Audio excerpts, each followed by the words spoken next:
the countries, that some judges are now refusing to condemn crimes against women in name of the culture of the original country. So basically, I think that we have not to make a hierarchy between the different types of fight, and when we are winning for our dignity on the economical level, or on the economical front, it is also a victory for the women here, when they are also fighting for their dignity. What is happening in Europe, and what about this crisis? I think that the situation is quite alarming, because, as you know very well, as you hear, tensions are increasing. And we have made clearly the link here, but we know, all of us, about this link between the strong link existing between patriarchy and all its ugly face and all its ugly violence. Patriarchy, capitalism, ultraliberalism, face, and militarization of the world. In France, we have supremacy of NATO, and we have parallelly social disarmament, and it goes together. So tensions in Europe are increasing, as well as a political and social instability. And we are paying, people are paying, and women are paying first a high price of economical crisis that our government and our financial elites are generating by themselves. And the austerity plans are strangling the population and leading Europe in a very severe spiral of recession. The deepening of the crisis of capitalism now is not favoring social and political progressive forces. And in spite of very important capacities of mobilization, there are millions of people in the streets. The social fights can't succeed to smooth the intransigence of the governments, and the crisis is aggravating. And we have now the emergence of a new extreme right, fed by the questions concerning work and social issues, and some new xenophobic parties are coming with regionalist, nationalist, and anti-migrant speech. Some of them are part of our governments, are part of the European Parliament. Of course, women are paying the highest price, price of this economic crisis, but also of this democratic crisis, of this crisis of democracy. Sorry. Precariousness, low salary, low pensions, unemployment, poverty. You know that poverty has a female face. But what is happening now is that all over Europe we have a dismantling of public services. And these public services, they concern in priority health, education, and care of old people. And all the responsibility of the states and the collectivities are transferred back home to private sphere.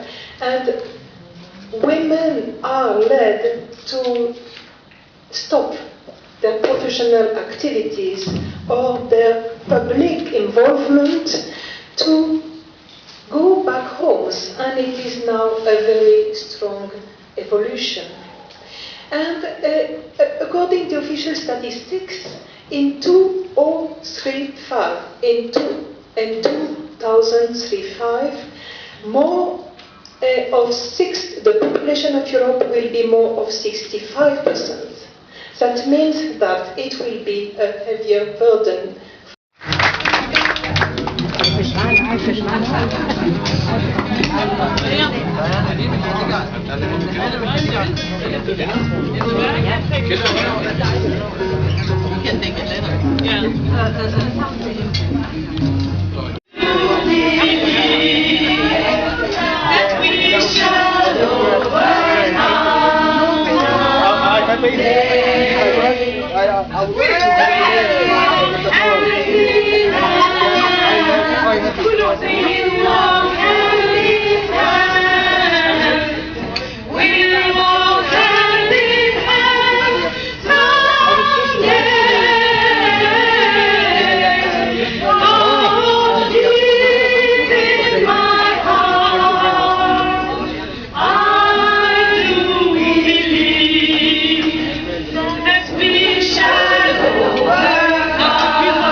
I am executive coordinator from Dominus, feminist organization for promotion of women's rights and civil society development. Actually, I'm a coordinator of European Feminist Initiative in Croatia. I think that. And what do you think of the conference? The conference. Well, I am on this conference because I am a member of the European Feminist Initiative, and it is part of, I don't know, I must consider, I must just talk. I was planning to come at this conference since the last conference in Skopje, because I think the issue of feminist alternative for 21st century and the issue of secularism, democratization and freedom for first place for women is really important, and a conference like this is a good opportunity to share ideas, to share our efforts and to improve our efforts to do something on changing reality. And I don't think that we should change reality only in one part of the world. For example, now we are at the so-called Middle East. We have the same, similar situation all over the parts of the world. In Croatia, in Sweden, in Middle East, Egypt, it is the same principle of patriarchy which should be changed to improve women's position, to get some balance between men and women. And we can do it in this neoliberal system on global level, and of course with that impact on local level as we have today. I must tell you that I'm really satisfied with the results of the conference, especially with these two statements, general statement and statement regarding the position of women in Sudan, because solidarity is so important regarding the women all over the world, and I think that we reach our goals. It means we share experience and we have some plan to continue with our cooperation. I just hope that after conferences we will have some concrete steps and concrete actions unlike this statement is necessary and useful, but we also should support each other on different campaigns. When I said support each other, I think we should support each other, organization on local level from organization all over the world, if you understand what I... International level. Yeah. I mean, when you grassroots organization to implement something, to change something on local level. Necessary. It's necessary to support them from out of the from all over the parts of progressive efforts all over the world. I think that is enough for the. Okay. So present yourself. I'm Obioma Nemeka. I'm a professor at Indiana University in Indianapolis in USA. But I'm originally from Nigeria. And what did you think of? No, why are you here? I'm also the president of the Association of African Women Scholars. Ah. Well, I came to Egypt first of all for the woman, because of the woman behind this project, Dr. Nawal El-Sadawi, who has been a friend for a long time, an inspiration, and somebody who has so much energized my work. And of course, I'm interested in, finding alternative feminisms for solving global problems. And what did you think of the conference? Extraordinary conference. It was busy, very busy.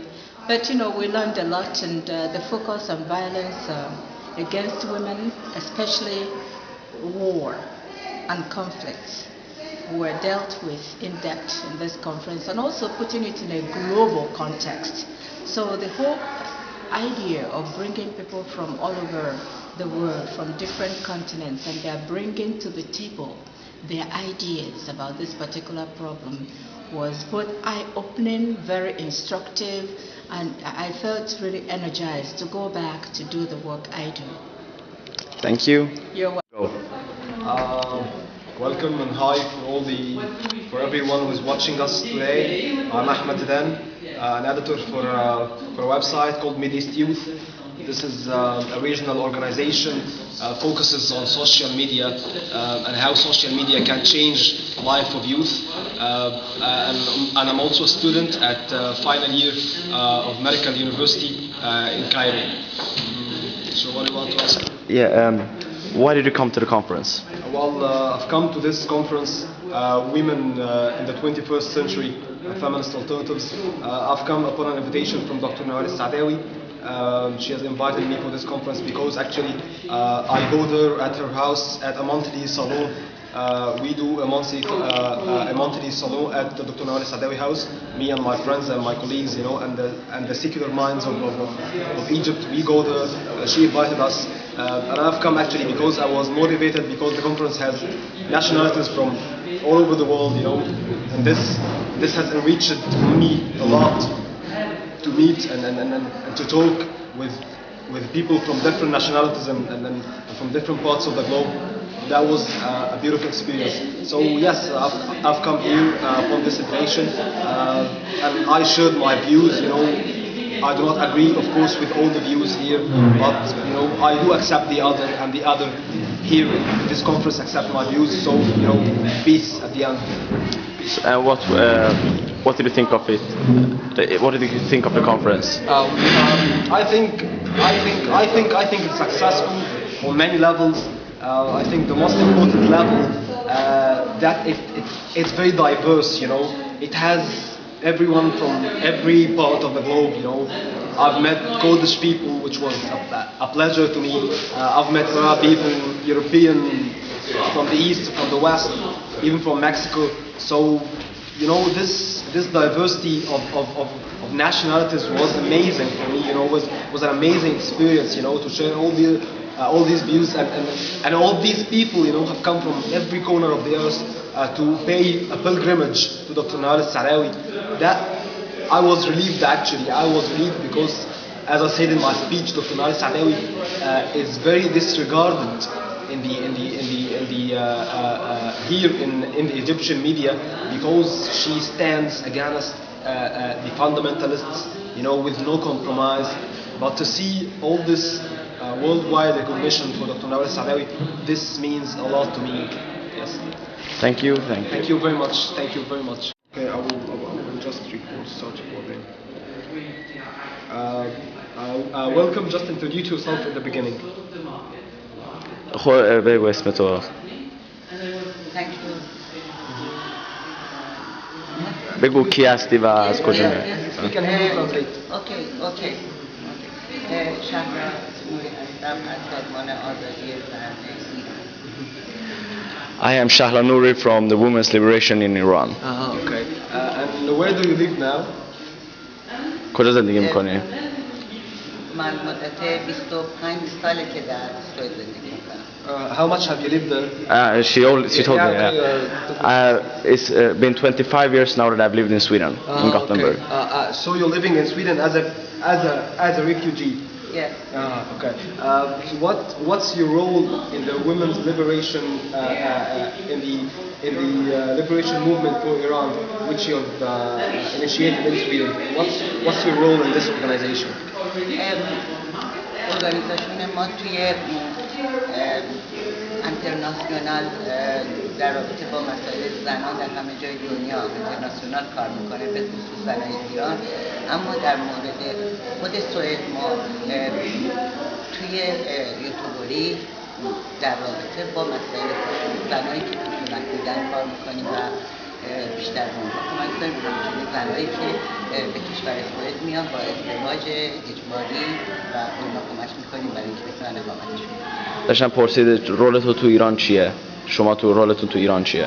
اونو اول ترجمه کنید. نه اونم بگو.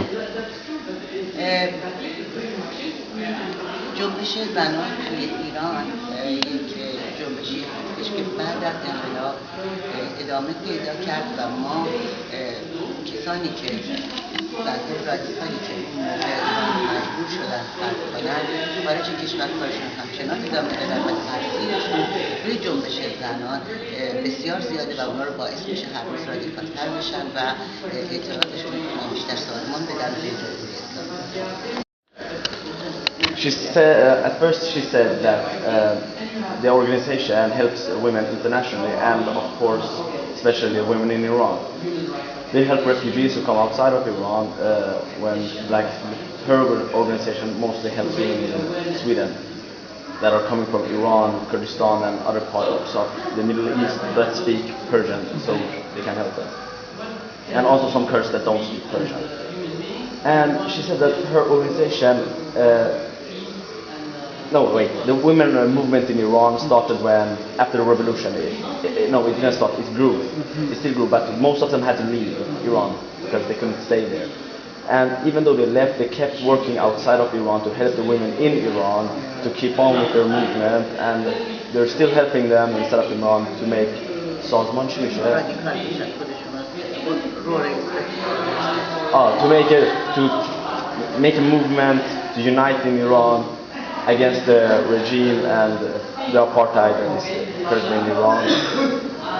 And کمک میکنیم به جلوگیری میکنیم از اعدام زنان از تنگسای زنان توی ایران کمپین جهانی درست میکنیم and she also said that the organization also creates international campaigns to stop stonings and executions of Iranian women and even men because of and they even try to make the people in Iran to help those people there, and they also help people that are political and are being executed.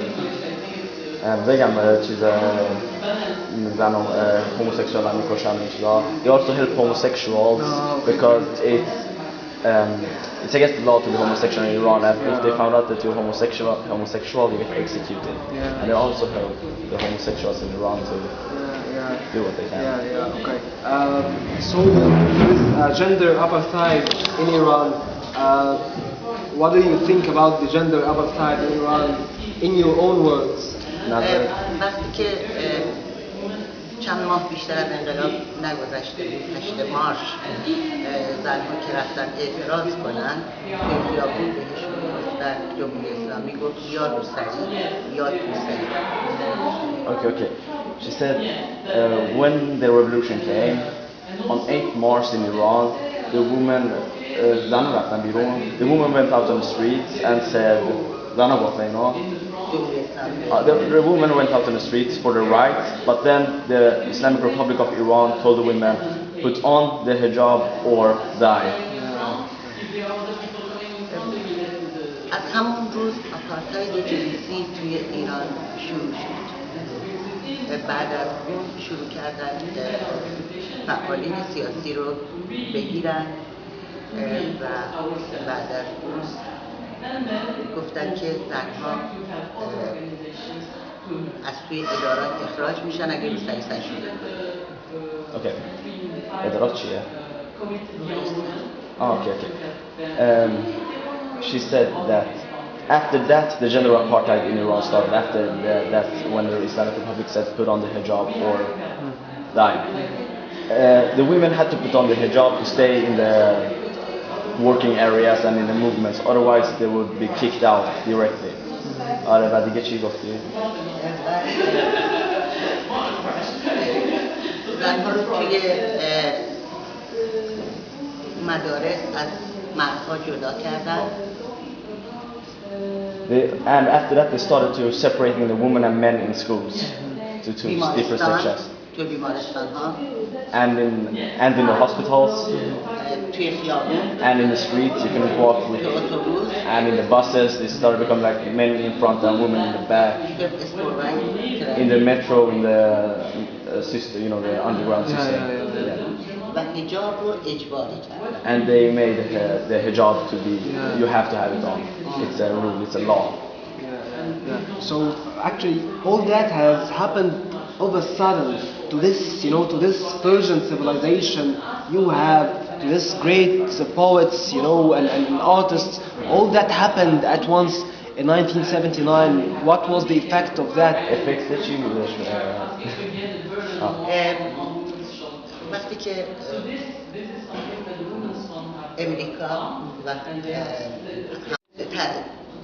که امریکا انگلیس و دولت‌ها که می‌خواستن می‌دیدن چپ داره قدرت می‌گیره تو ایران، خمینی رو در حقیقت به ایران صادر کردن. When the West, the USA and UK and the other Western nations saw that there was a revolution going on in Iran, the West put out Khomeini up front, so they still would have power left when it was about the oil and the economic stuff in Iran, because the people wanted to nationalize the oil and everything, but that the European countries didn't want this, and neither did America, because then they would lose a lot of money. بسیاری از کسایی که توی چپ ایران بودن اونها هم از خمینی به خاطر آنتی امپریالیسم بودنش حمایت کردن. And even the left socialists in Iran supported Khomeini, because when he came to Iran, he hated imperialism and everything about that, and that's why they supported most of the socialist parties. اونها هیچ حمایتی از زنها و حقوق زنها نکردن. اونها علیه آپارتاید جنسی مبارزه نکردن و هر روز حقوق زنها تضعیف شد. And when when the government formed and the socialist parties also joined them to create the Islamic Republic, they didn't stand up for the women's rights, and slowly the women's rights went down and down and down until there were none left. Sorry, what's the name of the organization again? Women's Liberation in Iran. Okay, and what Women's Liberation in Iran is doing actually to support these women and men in Iran to gain them freedom, and are you connected to any organization inside Iran or not? زن و مرد در ایران این حکومت رو نمیخواد. اونها نسل جدید این حکومت رو نمیخواد.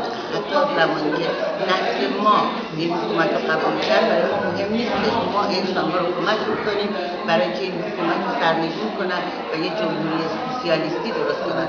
مهم نیستش که زمان 30 سال پیش چه اتفاقی افتاده. مهم اینه که مردم جوانای امروز این حکومت رو نمیخواد، برای همین ما کمک میکنیم به اون دوره. و پرسیدم چی با ارگانیزیشن تو ایران کانکشن داری با یکیشون نداری؟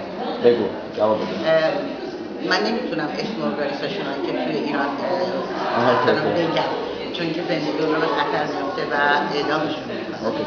She said she can't reveal the names of the organizations in Iran or the people because otherwise their lives will be in danger and will most likely get executed. But yes, we do have connections with people in Iran from all over Iran, even in the Kurdistan parts. Amazing. And the first question of what are they doing to support this? To support them, they in direct ways or indirect ways. direct avec چجوری تو support بکنی مردم های ایران؟ ما با نوشته هامون، با سایتمون، با نشریه‌مون، با تمام اینایی که راه‌هایی که ممکنه و ارتباط‌های شخصی که داریم. ارتباط‌های شخصی خودمون شخصی داریم، نشونده ارتباط، تظاهرات، سایت، آرتیکل‌ها، روزنامه‌ها و تلویزیون، رادیو، همه اینا رو داریم. They contact with the people in Iran directly through television. They got their own television channel that people in Iran usually watch with their parable. What's it called? Cables? No, not cables. Satellites. Yeah, exactly, with satellites. And they got a radio station that's sent to Iran as well, which people can listen to there. And internet radio and newspapers also, which they write articles in. And also they got books that are being spread on the ground in Iran. And and the demonstrations they have outside of Iran in Europe and America, that they usually, the people in Iran get to know about this, and then they start to demonstrate in Iran.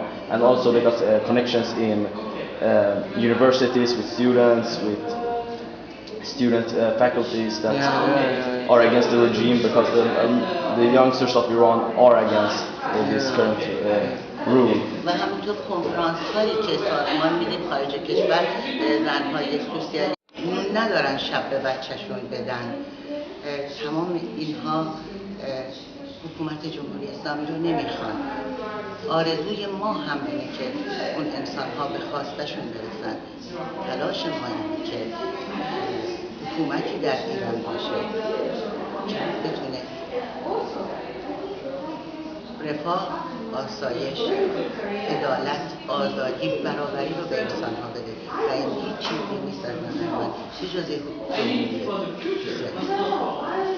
She said her dream is to one day Iran will be a socialist country, a democracy, socialist, only socialist country, where people don't have gender apartheid, because right now in Iran it doesn't only happen to the women, it's also happening to the men. It's not equal at all, not either for the men or the women. Yeah, the men got some more rights than the women, but still they don't get all the rights. She wants a free and equal Iran for the Iranian people, because she knows that the Iranian people are struggling for it. Yeah, both them equality, yeah. And she wants people in Iran to stop being the poor in Iran to get solved, because the poor in Iran has increased a lot these last 30 years. Before there wasn't so big class differences in the Iranian people. Now it's huge. You can see little boys living in cardboard boxes on the streets, and they aren't repairing the country at the. If you know about the earthquake in. Earthquake. No. She is the watch. Wait, I heard wrong. She said. Prostitution that you have to do, that not that you're kicking to the prostitution. You're forced prostitution, exactly. And she doesn't want trafficking. That. Yeah, exactly, trafficking in a way, because it's really normal in Iran. When you see a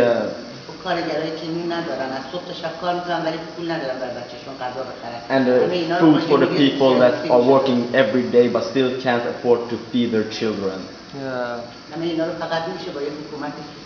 And we can only solve this with a socialist country. Do you have a website on the internet or a Twitter account so people can follow you? Website on internet, Bego. Can you say it? Nokta. Dot. I said the Persian, I was like, the Iranian listeners will laugh at this. Women's Liberation net. Okay, great. And we have a Twitter account, so just listeners can follow you. If you want to announce that. I don't have a Twitter account, Okay. but if you want to people blog, want to contact me, yes, yes. You can contact me on Facebook by you- contacting my mother. Okay, yeah, okay. اسم فیسبوک چیه؟ همون چیزه WL شهر نه اسم فیسبوکه اسمش WL شهر WL Shala or Karim Savalan. Okay, great. Thank you very much. Thank you for. Can I take a picture so I can, you know?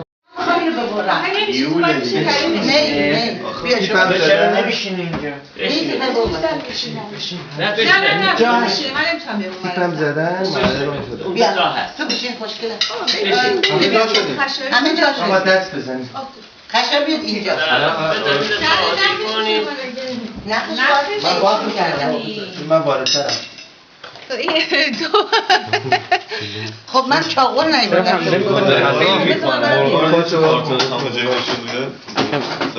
فیلم گرفتم حمله کرد این یارو اینجا ندیده خشم جان یه چاقوی کیف بیارم تو که شهروندی نمیشی خشم میاره خشیار داره فیلم میگیره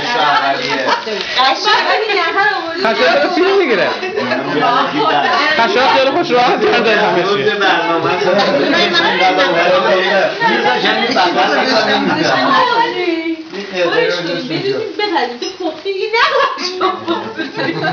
یادم رفتیم اول باید بریزیم توش بردم بریزیم نمیشه رفت چاقوی تیز بیاره دیگه بوهرمونه یون باید نه دو تا ما برده نگاه کن تو تایی ببرم شما تو آشپزخونه اونجوری با یه دونه چنگال با یه دونه خب بکشی شما بریم برنجتونو آقا تو بکش همه نشستم من نگاه میکنم همه نشستم مالا بکشین دیگه حالا من کی چی میخواد؟ کی چی میخواد؟ یعنی چی گردن میخواد آها بیا جلو اولا انگشت قلب این چیه؟ کی چی کرده؟ آره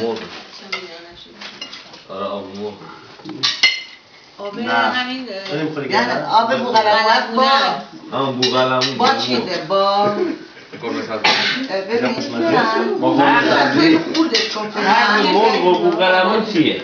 کی سینه دوست داره فقط افلولوش این یکم بزرگ داری نه آخه کجا خیلی دوست داری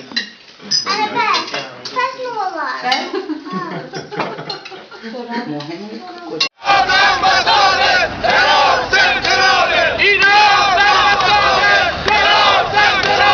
بقیه کجا رفتن؟